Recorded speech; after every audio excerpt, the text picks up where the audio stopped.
سعد بن ابی وقاص رضی اللہ تعالیٰ عنہ فرماتے ہیں کہ جنگ احد سے پہلے مجھ سے عبداللہ نے کہا، آؤ ہم اللہ سے اپنی اپنی آرزوؤں کی دعا کریں۔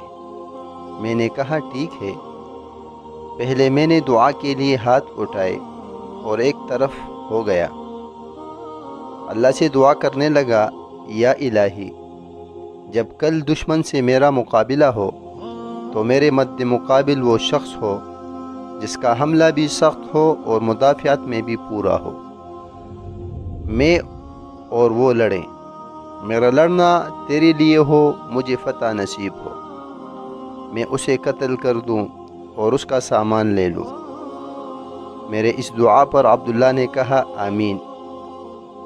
پھر عبداللہ رضی اللہ تعالیٰ عنہ نے اپنے لیے دعا کی، یا الہی، کل میرا مقابلہ ایسے شخص سے ہو جو حملہ اور مدافعت کرنے میں کامل ہو، ہماری لڑائی شروع ہو، میرا لڑنا تیری راہ میں ہو، پھر وہ مجھے قتل کر دے، میری ناک اور کان کاٹ ڈالے، پھر جب میں تیرے سامنے حاضر ہوں تو آپ مجھ سے پوچھے کہ عبداللہ تیری ناک اور کان کیوں کاٹے گئے؟ تب میں عرض کروں کہ یا اللہ، تیری راہ میں اور تیرے رسول کی راہ میں۔ تب تو فرمائے کہ ہاں، تو نے سچ کہا۔